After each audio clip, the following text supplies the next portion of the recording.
All right, everybody, welcome back. Week 10. Hope everybody is behaving and staying in and helping to flatten the curve. Can't tell you how much I miss seeing everybody in class. It's been interesting making these PowerPoints. I'm sure it's also interesting for you listening to these PowerPoints and watching them on YouTube. I much prefer to be in front of the class, but we'll do our best. We'll continue to do our best. So here we go, week 10. And we begin chapter 10. And we're going to entitle this first video, it's the first of a series of 2 that covers chapter 10, Acids and Bases, part 1. We begin our study of acids and bases by discussing the types of acids and bases. It turns out we need some definitions to start with. There are 2 theories and thus definitions of acids and bases. The Arrhenius theory of acids and bases, and so we're going to look at the Arrhenius definition. And then the second is the Bronsted Lowry theory of acids and bases. So we're going to look at the Bronsted Lowry definition of acids and bases. Let's begin with the Arrhenius definition of an acid. Arrhenius studied acids and defined them as substances that produce hydrogen ions when placed in water. In other words, or for instance, let's take this substance. So this is hydrogen chloride.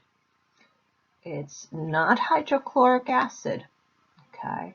Remember, it has to have a Q behind it. All right, we're going to see shortly. So this is hydrogen chloride.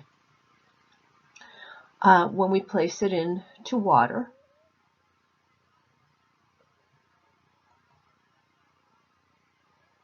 we get hydrogen ions and chloride ions. Remember what that AQ means, right? So the water has separated the hydrogen ions from the chloride ions in our hydrogen chloride. All right, so this would be an Arrhenius acid. It has produced hydrogen ions in water. Some characteristics of Arrhenius acids. They are electrolytes. All right, remember what electrolytes are from our solutions chapter. All right, they furnish ions when dissolved in water. So we have ions. Arrhenius acids are electrolytes. They tend to have a sour taste. They turn a blue litmus paper red, and they corrode some metals. How do we name acids? And I sort of gave you a little bit of a hint on this, or a foreshadowing of what we're going to be talking about here. So there are 2 types of acids you're going to stumble across. There are acids that are composed of hydrogen along with a nonmetal. Acids that are composed of a hydrogen and a nonmetal are named using the prefix hydro, and then ending it with IC acid. So for instance, okay, so remember what the Arrhenius definition is. It's a substance that when placed in water furnishes hydrogen ions. We just saw that hydrogen chloride does such a thing. Okay, so when you place it into water, we now call it hydrochloric acid. It has a hydrogen coupled with a nonmetal. Prefix hydro, chlor, and then the IC acid. So that's not the only type of acid that we stumble across. We also have acids that are composed of a hydrogen coupled with a polyatomic ion. Remember those? All right, from our earlier chapter. If you don't know your polyatomic ions, you need to learn them. So when you have an acid that's composed of a hydrogen ion and a polyatomic ion, they're named by changing the end of the name of the polyatomic ion. From ATE, if it ends in ATE, you're going to change the ending to IC acid. Or if it ends in ITE, you're going to change the ending to OUS acid. Let's look at an example. So here we have an acid, okay? It's composed of a hydrogen, and we recognize this as a polyatomic. It is not a nonmetal. So first thing you have to do is name that polyatomic. So we know that ClO3 polyatomic, ClO3 minus, is the chlorate polyatomic. All right. So if it ends in ATE, we're going to change the ending to IC, and then we're going to have that word acid. So this then is chloric acid. Let's do another one, just to make sure we got the hang of it. How about HClO2? Right? It is not an acid of the first category, right? We don't have a hydrogen and just a nonmetal. We have a hydrogen and a polyatomic, right? So you have to know your polyatomics. This polyatomic is the chlorite anion, ClO2 minus. Okay, the chlorite. So what did we say when it ends in ite? We're going to change the ending to OUS acid.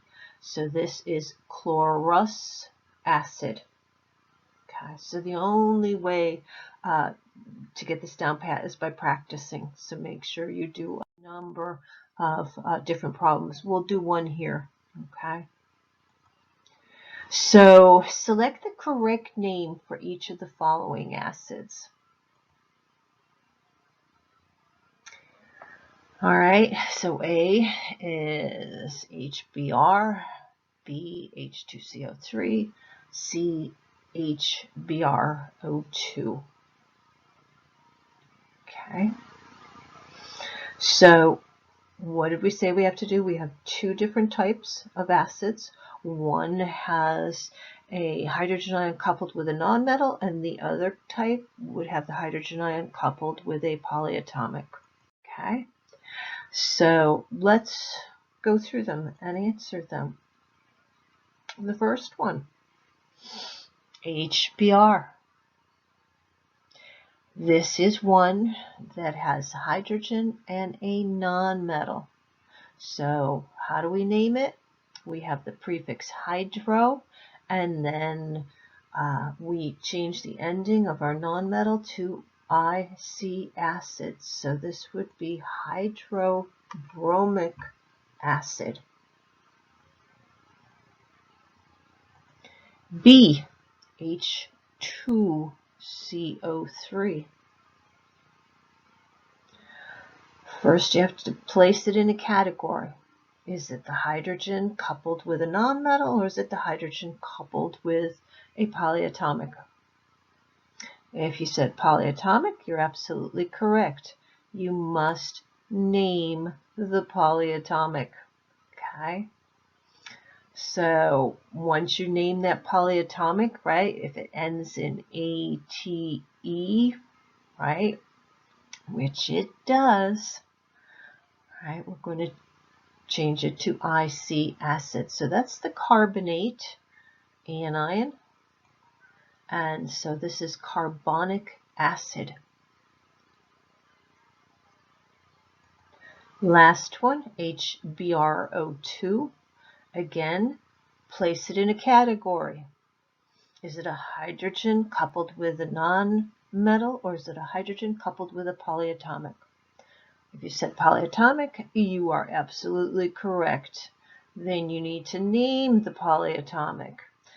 This is a bromite, right? The bromite anion. And so we call this bromous acid.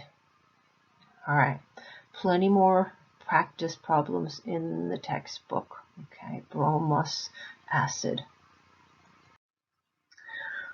All right. So let's give you some names of some common acids that you're going to encounter. So here are the acid formulas. All right, you can go through and check them out, put them into a category. Again, if you don't know your polyatomics, make sure that you learn them. Okay, you can see with every single one of them, you have a hydrogen, right? Some of them have more than one hydrogen, but they have to have at least one hydrogen. Here's the hydrogen over here, all right, coupled with either a nonmetal or a polyatomic. All right. So go through, the best thing to do is to go through and identify who your anion is. Your hydrogen is your cation, okay? So find out who your anion is, and that's going to help. You're going to be able to tell whether or not it is a nonmetal or whether it's a polyatomic, all right? Name your anion as you learned how to do, right? The chloride anion, the bromide, the nitrate, the nitrite, etc., etc. Okay, this one is a funky one to learn. The acetate, all right, the acetate, CH3COO minus. This is the hydrogen, right, of the acid. Okay, and then practice putting the names together. So here are all the names. Go through and make sure you can name them by yourself. Okay. All right. So we've seen the Arrhenius definition of acids. Let's continue on and look at the Arrhenius definition of bases. Arrhenius bases are substances that produce hydroxide ions when they are placed in water. Bases tend to taste bitter or chalky. They are electrolytes, which means that you have ions when they're placed in water. They feel soapy and slippery. They neutralize acids. Most bases are formed from group 1A and 2A metals. So some examples of Arrhenius bases, substances that produce hydroxide ions in water, are sodium hydroxide, potassium hydroxide, lithium hydroxide, and calcium hydroxide. Let's take a look at our sodium hydroxide, which is an example of an Arrhenius base. It's a substance that when we place it in water is going to produce hydroxide ions. So let's imagine that we have our solid sodium hydroxide. We're going to put it into a beaker of water. The water is going to totally hydrate the sodium and the hydroxide ions, so that all you're going to have in there are ions, no more of the ionic compound. We can write an equation to show this dissociation into ions, as we did in our solution chapter. Sodium hydroxide, there's our ionic solid. We're going to place it into water. How do we do that? We write an arrow. We put the water over the arrow. And we're going to show on the other side of our equation what it dissociates into. It dissociates into sodium ions. The AQ behind the sodium ion means that the water is totally surrounding the sodium ion. And then what else do we get? We get the hydroxide ion. Again, the AQ is telling us that that hydroxide ion, or those hydroxide ions, are totally hydrated, surrounded by water. Okay. How do we name bases? Well, bases with hydroxide ions are named as the hydroxide of the metal that's present in the formula. It's as simple as that. The name of the metal ion, as we remember from an earlier chapter on naming ionic compounds, is first, and if need be, right, if it's one of those transition metals with multiple charges, we use a Roman numeral in parentheses, and then we follow it up with the word hydroxide. So let's use our go-to, our example. NaOH, our metal is sodium, sodium hydroxide. KOH, who's our metal? Potassium, potassium hydroxide. Neither of those are transition metals. Okay, so simply metal written as is. Barium, BaOH2, barium hydroxide. AlOH3, aluminum hydroxide. And how about this one? FeOH3. We see the iron and we say, aha, that's one of those transition metals with multiple charges. We need to use the Roman numeral in the name, that is iron 3 hydroxide. So we've seen all of this before in our chapter on ionic compounds and naming of ionic compounds. So go back and review. If you don't remember, you should be able to go both ways. You should be able to take the formula and come up with the name of the base. You should be able to take the base name and draw the formula. Okay. All right. So we have seen how Arrhenius defined acids and bases. Okay, let's move on to our second acid-base definition, the Bronsted Lowry acid-base definition. According to Bronsted Lowry, acids donate a proton. They're proton donors. And bases accept a proton. They're proton acceptors. Let's look at an example. Let's take hydrogen chloride, HCl, and let's see what happens when we put HCl into water. The two, in fact, react to give us H3O+. This is known as hydronium ion and chloride ion. Let's see exactly what's happening here. Let's look at some models.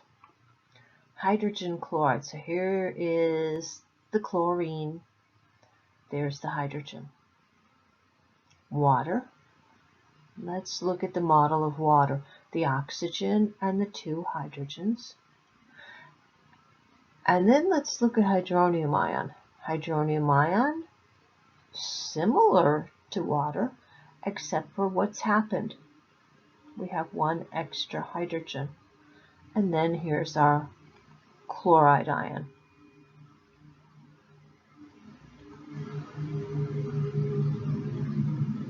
In this reaction, if we look real closely at what's happening, the hydrogen chloride has donated, it has given up the hydrogen because we don't have it over on the other side. We just have the chloride ion. So hydrogen chloride is our acid. It is an H+ donor. It donates a proton. Water, what's happening with our water? It's picked up a proton. So it's accepted a proton. It's a proton acceptor. And what did we end up with on the other side? We ended up with hydronium ion, right? This hydronium ion is what creates an acidic solution. So one thing that you need to note over here on the side is that Bronsted Lowry, their definition of an acid and a base, has expanded the definition of acids and bases. Arrhenius' definition required water, right? Arrhenius said it's a substance that when placed in water furnishes a proton. That's the acid. And a base was a substance that when placed in water furnished an hydroxide ion. Bronsted Lowry say no such thing. So that means that we can have a Bronsted Lowry acid and a Bronsted Lowry base that are not placed in water. Keep in mind that acids can be one of three types. They could be monoprotic, diprotic, or triprotic. A monoprotic acid, nitric acid would be an example. It just furnishes one proton. Sulfuric acid, H2SO4, is an example of a diprotic acid. It has two protons that it can furnish. And then an example of a triprotic acid would be phosphoric acid. Notice it has three protons that it can donate. Okay, proton donors. All right. Ammonia. Ammonia is an example of a Bronsted Lowry base.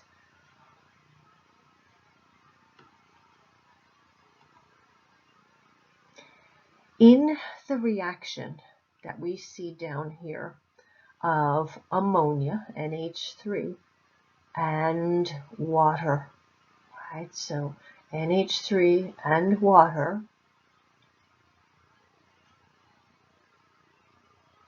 we form ammonium ion and hydroxide ion. Let's look real closely at what is happening here. Our NH3 is picking up a proton, so it has accepted a proton. So our ammonia is a base, right? Bases are proton acceptors. The water in this, we don't see hydronium, we see hydroxide on the other side. So that means that our water has donated a proton. It's the proton donor, and that means that in this reaction, our water is a Bronsted Lowry acid.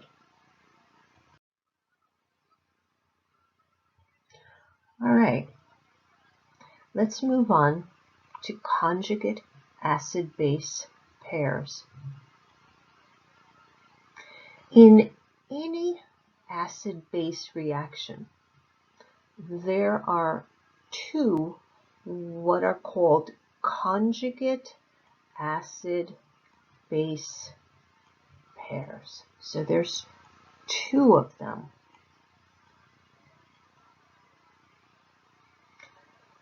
Each of these conjugate acid-base pairs is related by a loss and a gain of a proton. Remember, a proton is an H+ ion. One pair occurs in the forward direction of the reaction. In other words, reactants going to products. And then the other pair occurs in the reverse direction of the reaction. So you have to imagine the reaction going in the opposite direction. Let's take and use a general formula for our acid. So oftentimes we do this in chemistry. We call our acid HA, right? So our hydrogen, and then our A could either be a polyatomic or it could be your nonmetal, okay? All right, so that's our acid. And our base, we're just going to designate with a capital B. Okay, so in a reaction of an acid and a base, okay? An acid, remember, is a proton donor, and the base is the proton acceptor, according to Bronsted Lowry. Okay, so let's donate the proton, right? Let's give it up. And what are we going to have left? We're going to have whoever our anion is, right? It's a polyatomic or it could be a nonmetal. And where is that proton going? Well, it's being accepted by the base. So our base picks it up and then it'll have a plus charge. Okay. All right. So we said in any acid-base reaction, there are 2 what we call conjugate acid-base pairs. Let's show you one. One is in the forward direction, so going from reactant to product. All right. Here is one conjugate acid-base pair. We're going to call that conjugate acid-base pair 1. Okay. So this pair is related to one another by loss of a proton, right? So we lost a proton here. Loss of a proton. Now let's go in the opposite direction. Okay, here's our second. We had our proton here, and if we go in the opposite direction, we have lost it. Okay, so we're going to call that conjugate acid-base pair 2. Right? One in the forward direction, one in the reverse. Okay, so this is loss, right? These 2, yes. All right, so the reverse direction, and this is a gain going this way, a loss going the other way. All right. Let's go from our general acid, let's go to a specific one. Yeah, let's use hydrogen fluoride. Okay, let's look at the conjugate acid-base pairs for the reaction of hydrogen fluoride. Okay, so in this acid-base reaction,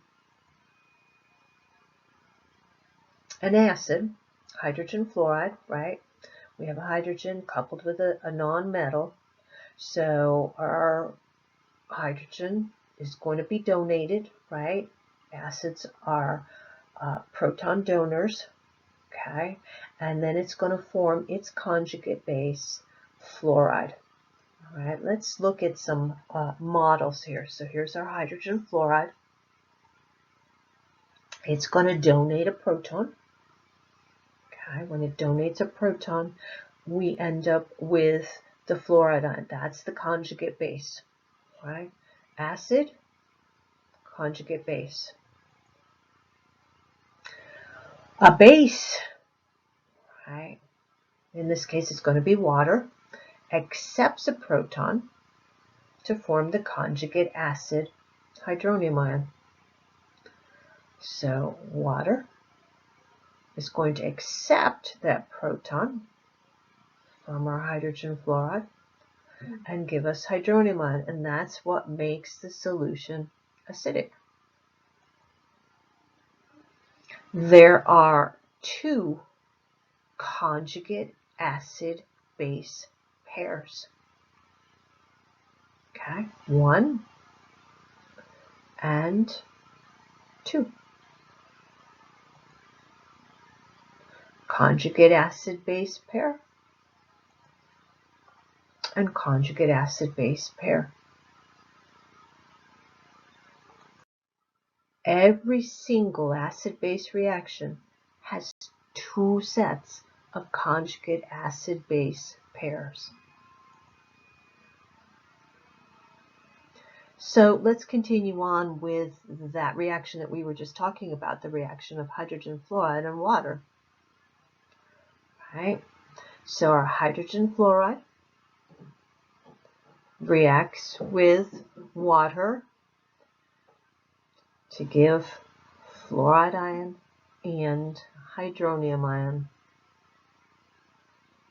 One conjugate acid-base pair, as we talked about earlier, is our hydrogen fluoride and our fluorine.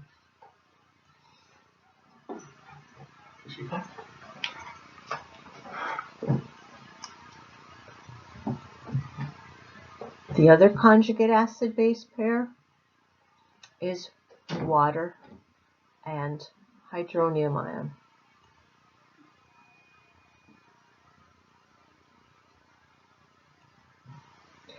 Each pair is related by a loss and a gain of hydrogen ion. Let's look at that. Let's look at our first one. Remember our hydrogen fluoride, right? It's an acid. It donates a proton. When it donates a proton, right, so when it loses that proton, we end up with the conjugate base, the fluoride ion.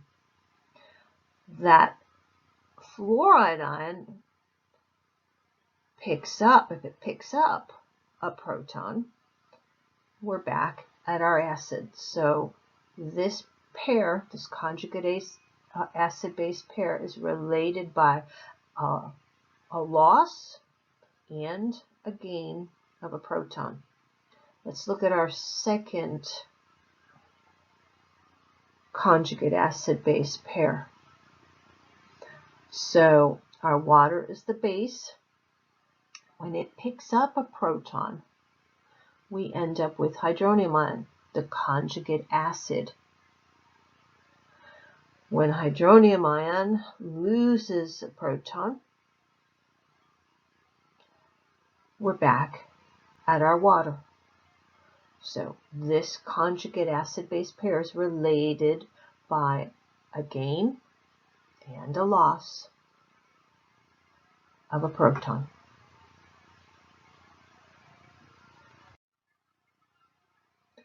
Let's look at the conjugate acid-base pairs for ammonia. Remember, ammonia is a base, okay, in the reaction of ammonia and water.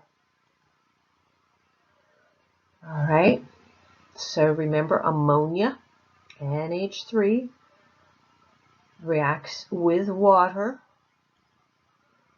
to give us ammonium ion and hydroxide ion. So it is a base. We're getting hydroxide ions in solution.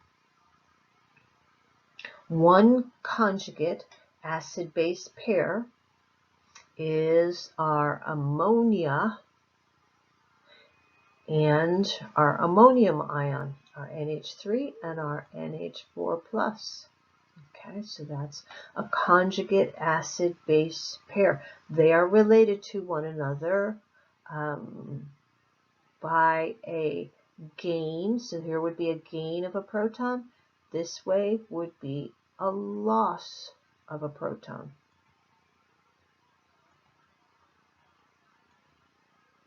The other conjugate acid-base pair is our water and our hydroxide. Oops, should be hydroxide ion here. Yikes. Water and not H, OH minus. Sorry about that, folks. We can change it here. Okay, OH. We're going to put a minus here. Okay, all right, very good. All right, so that's another conjugate acid-base pair. They're related to each other by a loss and a gain. So a loss this way of a proton and a gain of a proton brings you that way. Okay. So one of the things I want to point out to you is some of these acid-base reactions, note, right, had a one-way arrow. That one-way arrow tells you something, tells you have a strong electrolyte, full dissociation. Some of them we've been writing with double-headed arrows.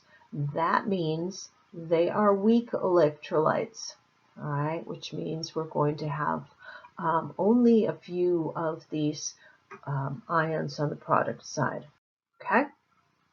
All right, let's do some conjugate acid-base practice. What I want you to do here is to write the conjugate base of the following. All right. So you've got 3 here to practice with. The conjugate base. That means if we're writing the conjugate base, that means these are all acids. Take a good look at them. You should be able to look at them and say, ah, yes, aha, that's an acid. Yes, there's our hydrogen, there's our nonmetal.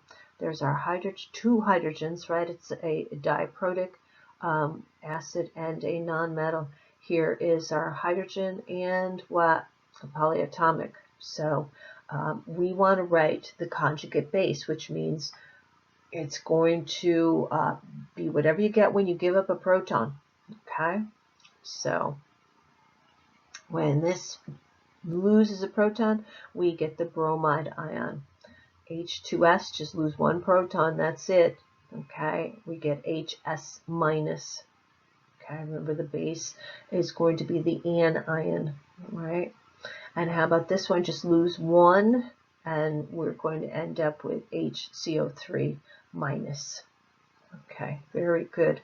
Let's do another one. Let's write the conjugate acids for the following. So if we're writing conjugate acids, that means we have to have protons. We're adding protons to each of these. Notice, all right? Okay. So add a proton here, and we're going to get HNO2. Add a proton here, and we're going to get NH4+. And add a proton to hydroxide, and we have water. Right? Okay. Practice. There are plenty more problems in your textbook. Let's do another conjugate acid-base pair practice.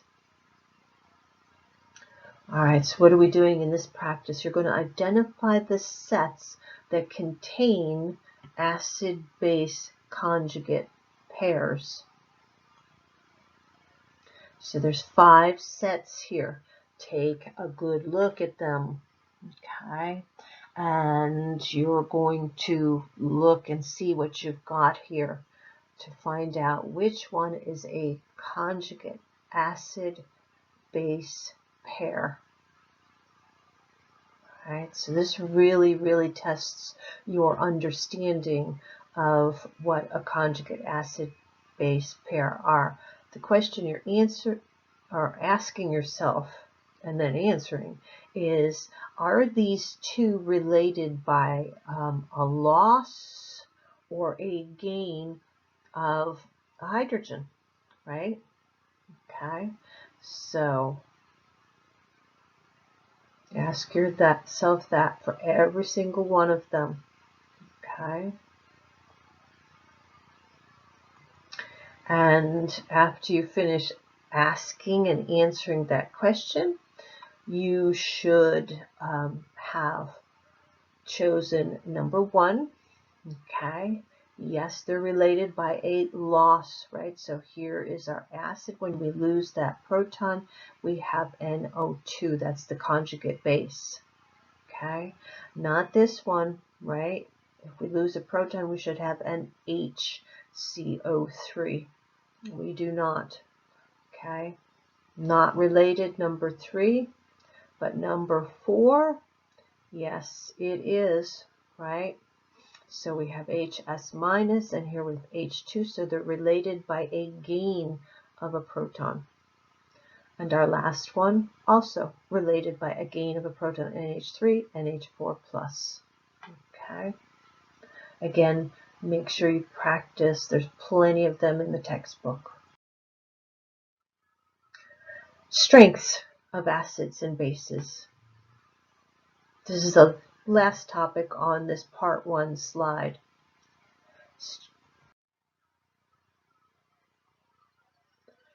The strength of an acid is determined by the moles of hydronium ion that are produced for each mole of acid that dissolves.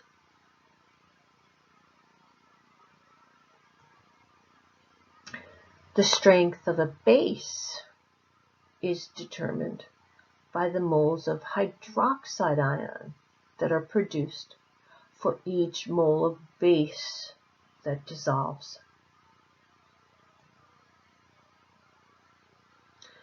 Dissociation, remember, is the process by which an acid or a base produces ions in water.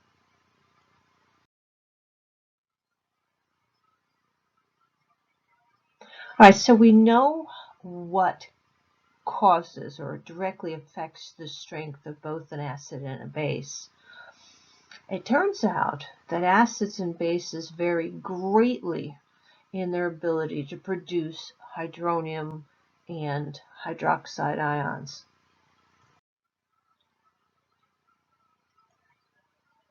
A strong acid completely, that means 100%, ionizes in aqueous solutions. For instance, hydrogen chloride gas, when we bubble it through water, produces 100% hydronium and chloride ions. 100% dissociation of our hydrogen and our chloride. A weak acid, on the other hand, dissociates only slightly in water, and as a consequence, you only get a few ions in aqueous solution, as opposed to the strong acid where we're going to get 100% dissociation. We're not going to have any hydrogen chloride gas left at the end of this reaction. But down here, with a weak acid, such as hydrogen bicarbonate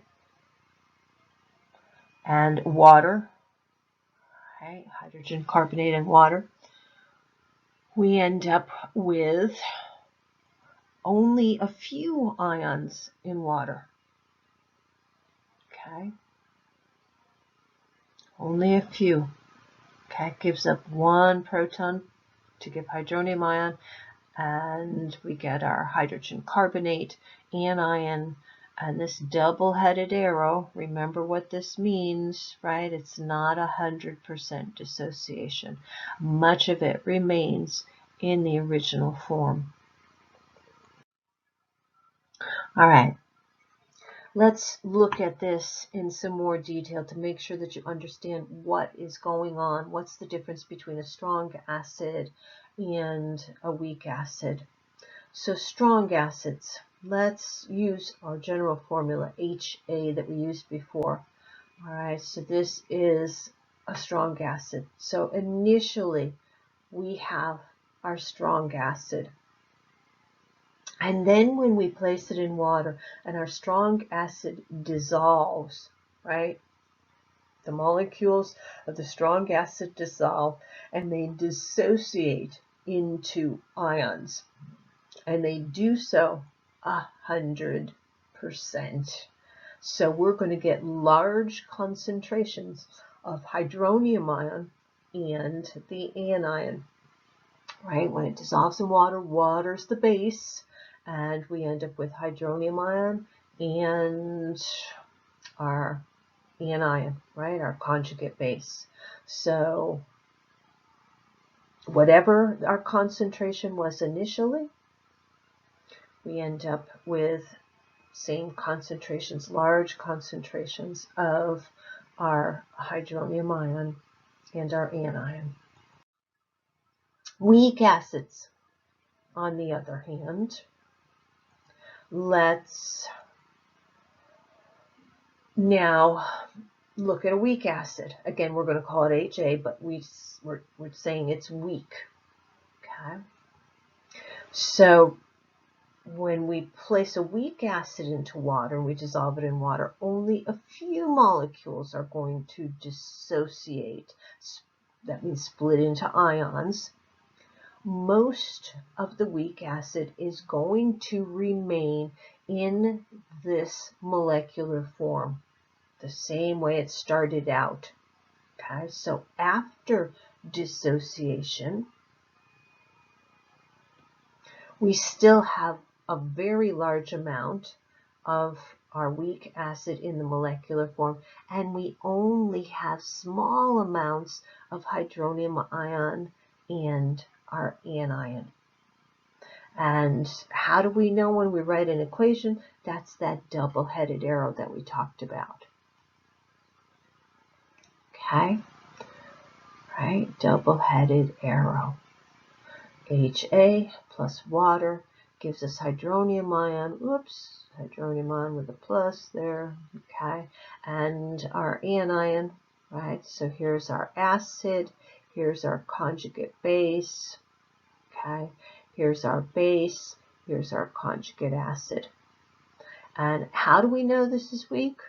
Well, because that double-headed arrow. That means, yeah, we're going to get some of this, but most of it's going to go back, so that we have still a very large amount of our acid in the molecular form. All right, so strong and weak acids. We know the difference in solution, right? Here is a strong acid, right? Hydrochloric acid. Right? When we take hydrogen chloride, we dissolve it in water, we end up with hydrochloric acid. 100% dissociation of our hydrogen and our chlorine into chloride ions and then hydronium ions with the water. And then we have over here, we have acetic acid. Acetic acid is a weak acid. We don't get 100% dissociation. Much of our acetic acid is still in the molecular form. Note, okay? So 100% dissociation in our HCl because it is strong. And then our acetic acid, it's a weak acid. So it contains, if you look very closely, mostly molecules and only a few ions have dissociated. So the big question is, who are the strong acids? Well, the strong acids, they make up only 6 of all the known acids are strong acids.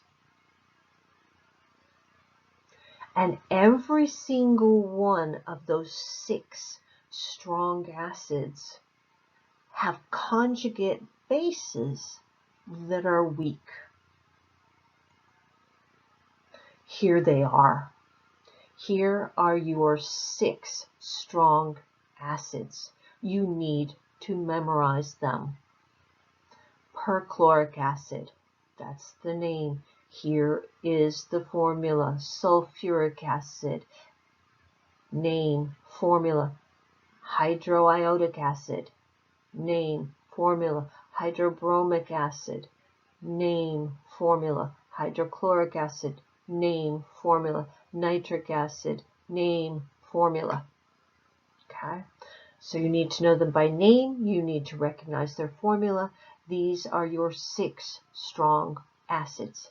Did I say memorize them? Say it again. Memorize them. All right. For each of these 6 strong acids, you should be able to write the conjugate base. Okay. So here is the conjugate base. Lose a proton, you have the conjugate base. Okay. Be able to write the conjugate base and name it. What is unique about the strong acids? They ionize 100% when placed in water, total dissociation, and that conjugate base is weak. In other words, it's not going to want to react and go back the other way. All right, that is why they dissociate 100%. So who are the weak acids? Well, if an acid isn't one of those 6 strong acids, then it's weak. So how can you tell whether or not you have a weak acid? Well, you got to know those strong acids. And if you know those strong acids and the acid you're looking at isn't one of those, then it's a weak acid. What do we know about weak acids? Well, their conjugate bases are strong. So there's only 6 strong acids, right? So everything else is weak. So the list of weak acids is much longer. So as a matter of fact, we can split them up into weak acids and then extremely weak acids. Okay. So here they are. Here are the names, okay, of the weak acid, their formulas, and their conjugates. Okay. So this last slide here on acid strengths puts everything together, puts your 6 strong acids. They are the strongest, perchloric being the absolute strongest, all right? So they are on here in decreasing order this way, all right, or increasing order of acidity. All right, so if you know these 6 right there, then you're good. You'll be able to identify any strong acids and any weak acids. If they're not one of these 6, then they're one of the weak ones, right? Okay. Make sure that you can identify your acids. Plenty of practice problems in the textbook. Okay. All right. Strong bases. So we talked about strengths of acids. How about bases? Strong bases. They're formed from the metals in group 1A and 2A. So they include things like lithium hydroxide, sodium hydroxide, potassium hydroxide, and calcium hydroxide. Strong bases, just like strong acids, dissociate completely in water. Completely. Let's take potassium hydroxide, for example. When we place it in water, okay, It dissociates completely into potassium ions and hydroxide ions. Strong electrolyte. Okay. Weak bases. Who are they? Well, most other bases. Any other hydroxide compound, metal hydroxide, that isn't group 1A and 2A, right? Those are going to be weak. And what's true about them? Just as the weak acids, these weak bases are going to dissociate only slightly in water. That means you've only got a few ions. They're not going to be strong electrolytes, right? They're liable to be weak electrolytes. Example, our good friend ammonia. When we place ammonia in water, ammonia is a weak base. It is going to accept a proton from the water. How do we indicate that it's a weak base? Double-headed arrow. On the other side, we get the conjugate acid ammonium ion and hydroxide ion. It is not 100% dissociation. What did we say? This has strength, right? The conjugate acid is strong, so it reacts and it pushes things backward. And we end up with a whole lot more ammonia than we do the ammonium ion.